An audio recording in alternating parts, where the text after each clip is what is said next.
Assalamualaikum warahmatullahi wabarakatuh dan salam sejahtera. Saya Muhammad Ali Seni bin Muhammad Nizam, Sekolah SMPKB Shah Alam, dan saya Anazapun bin Abdul Halim. Dan saya Kak Iridin bin Jalani. dan saya akan membentangkan hasil kerja kami. Di sini kita ada beberapa bahan, iaitu MCB dengan RCCB dengan RCCBO. First, ini adalah switch pertama, dan ini pula adalah RCCB ni ada button test. Kalau benda ni, kalau kita tekan button test ni, kalau dia turun ke bawah maknanya itu elok.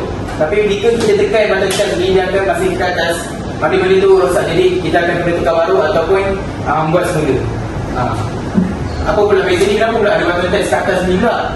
Sebab ni adalah salah satu campuran antara RCCB dengan RCB.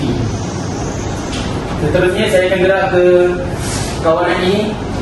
Kawalan ini pula untuk menyalakan elektrik dan semua bahan buat heater ini. First kita nyalakan switch. Kalau nyalakan switch, benda ni akan jadi merah tu. Saya akan salurkan elektrik ke bahagian elemen elektrik ni, bahan mekanikal, dan mulanya pump elektronik, iaitu motor.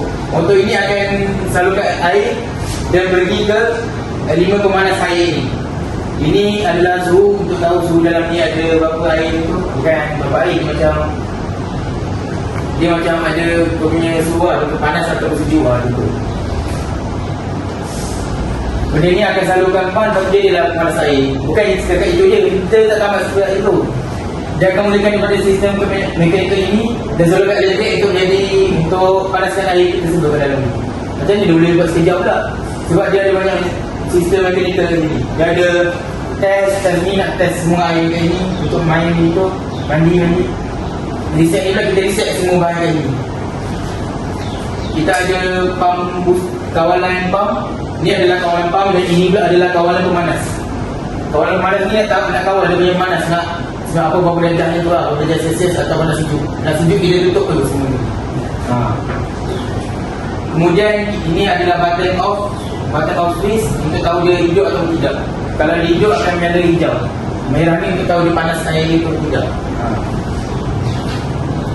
Kemudian pump penggalak ni dia start air panas kat sini. Dia tak start panas kat sini, dia start panas kat sini.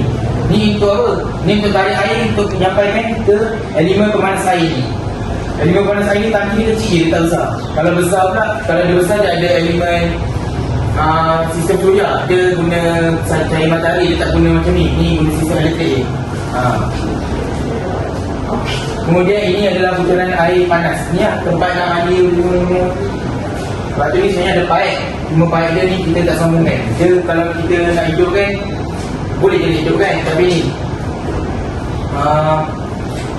kalau kita hidupkan, pump ni akan bunyi dan dia akan salurkan air ke pump ni, dia keluar air panas.